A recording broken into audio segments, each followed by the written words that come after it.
মুখে স্বাদ ফিরিয়ে আনার মতন একটি লোটে মাছের রেসিপি। আমি যখন প্রেগনেন্ট ছিলাম সবকিছুতেই গন্ধ লাগতো। তখন আমি এই রেসিপিটা বানিয়ে খেতাম। বিশ্বাস করুন, মুখের স্বাদ ফিরে আসবে। চলুন দেখে নিই কিভাবে বানালাম। লোটে মাছগুলো কেটে ভালো করে ধুয়ে নিতে হবে। এরপর গ্যাসে কিছুটা জল বসিয়ে তাতে নুন এবং হলুদ দিয়ে দিন। তারপরে কেটে রাখা লোটে মাছগুলো দিয়ে দিন। 30 থেকে 40 সেকেন্ড হয়ে গেলে গ্যাস বন্ধ করে নামিয়ে এইভাবে মাছের জল ছেঁকে নিন।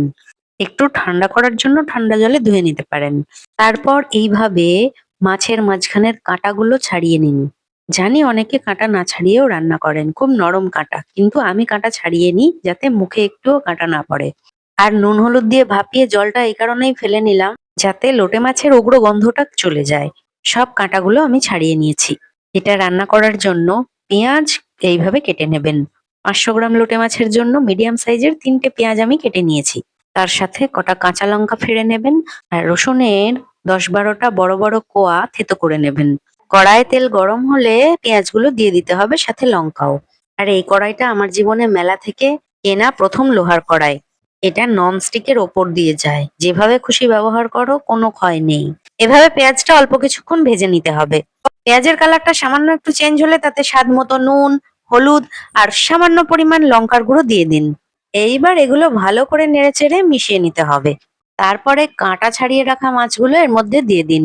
তারপর ভালো করে নাড়াচাড়া করে মিশিয়ে নিতে হবে। এবার এটা ততক্ষণ নাড়াচাড়া করবেন যতক্ষণ না জল শুকিয়ে ঝুরঝুরে হয়।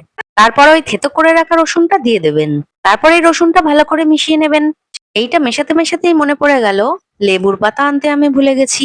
তারপরে রেজুকে বললাম গন্ধরাজ লেবুর 2-3টে পাতা ছিঁড়ে দিতে। লেবুর পাতা এনে ফিরে এসে দেখি গ্যাসটা কমানো ছিল, মাছটাও প্রায় হয়ে এসেছে।